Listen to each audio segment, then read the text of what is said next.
क्या आपको पता है एक ऐसी जगह है जहाँ धरती के नीचे बसा है अखंड अंधकार, जहाँ एक ही गुफा में है शिव, विष्णु और ब्रह्मा का अद्भुत संसार, साथ ही है 33 कोटि देवता का दिव्य वास, जहाँ इतिहास की परछाई, दारोवार की गाथा और रहस्यों की सांस एक साथ जीवित हो।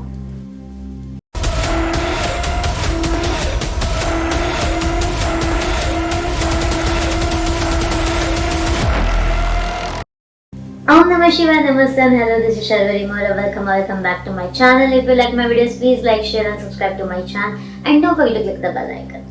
आज हम बात करने जा रहे हैं एक ऐसे अद्भुत तीर्थ के बारे में जिसके बारे में कहा गया है कि वो भारत के सारे तीर्थों के बराबर है। ये एक ऐसा स्थान है जो उत्तराखंड के पित्तौरगढ़ जिला गंगोलियर के पास स्थित है। ये तीर्थ स्थान है पाताल भुवनेश्वर गुफा। पाताल भुवनेश्वर एक लाइमस्टोन की है जो समुद्र तट के लगभग 1350 मीटर ऊपर स्थित है। गुफा 160 मीटर लंबी और लगभग 90 फीट गहरी मानी जाती है। अंदर जाने के लिए एक संकरी सुरंग है जहाँ लोहे की चेन पकड़ के नीचे उतरना पड़ता है। गुफा के अंदर फोटोग्राफी मना है क्योंकि इसे एक जीवित देवस्थान माना गया है। स्कंद पुराण के मानस कांड में इसका उल्लेख हमें मिलता है और इसी के जरिए हम इसके प्राचीन इतिहास और रहस्य को समझते हैं। इस गुफा के बारे में कई रोमांचक कहानियां हैं, कई लोक कथा है। उसमें से एक है राजा ऋतुपर्णा की कहानी। कथा के अनुसार त्रेता युग में सूर्यवंश के राजा ऋतुपर्णा को सबसे पहले ये गुफा दिखाई गई थी। कहा जाता है कि शेषनाग स्वयं उन्हें यहाँ ले गए थे।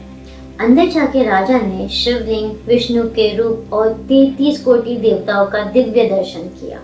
इस पल को गुप्त तीर्थ का प्रथम दर्शन भी कहा गया। तब से इस गुफा को रहस्यमय स्थान माना गया है, एक ऐसा स्थान जो सिर्फ भगवान की इच्छा से प्रकट होता है। इसका उल्लेख हमें महाभारत में भी मिलता है। महाभारत में उल्लेख है कि अपने वनवास के दौरान पांडव भी यहाँ पे आए थे। उन्होंने इस गुफा में तपस्या की और प्रार्थना की और कहा जाता है कि यही उन्होंने अपने अंतिम यात्रा से पहले ध्यान किया था। आज भी गुफा के अंदर एक जगह को पांडव की बेड़ी कहा जाता है जहाँ पांडव शिव आराधना करते थे। ये स्थान प्रमाण है कि गुफा सिर्फ एक भौगोलिक अद्भुत नहीं बल्कि जीवित इतिहास है। एक और रोचक बात यह है कि इस गुफा के 4 द्वार हैं जो जीवन और मृत्यु के रहस्य को समझाते हैं। रण द्वार, युद्ध का द्वार, महाभारत के युद्ध के बाद ये द्वार बंद हो गया था। पाप द्वार, पापों का द्वार, रावण के वध के बाद ये द्वार हमेशा बंद हो गया था। धर्म द्वार जो आज भी खुला है और इसी द्वार से लोग गुफा के अंदर दर्शन करने जाते हैं। आखिरी है मोक्ष द्वार, मुक्ति का द्वार, केवल समय के अंत में प्रलय के दौरान ही खुलेगा। ये द्वार दर्शाते हैं कि समय के साथ अधर्म का अंत होता है और अंतिम मुक्ति द्वार केवल सबके अंत में खुलेगा। काल के साथ लोग इस गुफा को भूल गए थे, लेकिन 8वीं सदी में आदि शंकराचार्य यहाँ पे आए और इस गुफा को पुनः जागृत किया। उन्होंने पूजा और संस्कार को पुनः स्थापित किया। इसी के बाद से पाताल भुवनेश्वर एक बड़े तीर्थ के रूप में प्रसिद्ध हो गया। आज भी कहा जाता है अगर आदि शंकराचार्य नहीं होते तो ये रहस्य हमेशा धूल में छुप जाता। अभी सबसे बड़ा प्रश्न, क्या वाकई में 33 करोड़ देवता वास करते हैं? दरअसल वैदिक ग्रंथों में लिखा है त्रयस्त्रिमशा कोटि देवा।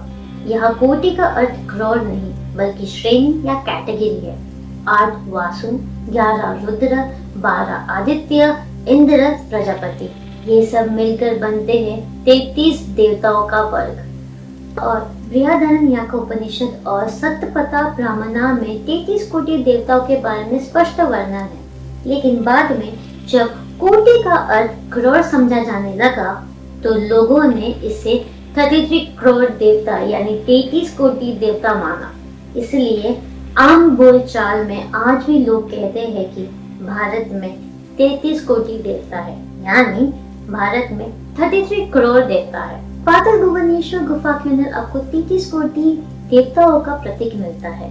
शेषनाग की आकृति, कामधेनु गाय, शिवलिंग, ब्रह्मा का कमल और शिव की जटा का रूप इसलिए कहा जाता है कि यहाँ जो दर्शन करता है उसे सारे तीर्थों का फल प्राप्त हो जाता है।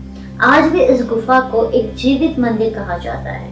दर्शन सिर्फ गाइड के साथ किया जाता है जो आपको हर एक प्रतीक और कथा समझाते हैं। श्रद्धालु ये कहते हैं कि चार धाम का फल आपको एक ही जगह मिल जाता है, यही मिल जाता है, क्योंकि एक ही गुफा में शिव, विष्णु, ब्रह्मा और 33 कोटि देवता का वास है। तो ये थी हमारी आज की कहानी, एक ऐसे अद्भुत तीर्थ स्थल के बारे में जिसके 4 द्वार है जो जीवन और मृत्यु के रहस्य को समझाते हैं।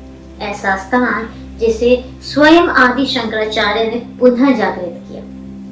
If you like my videos, please like, share and subscribe to my channel and don't forget to click the bell icon। मिलते हैं अगले वीडियो में। ओम नमः शिवाय।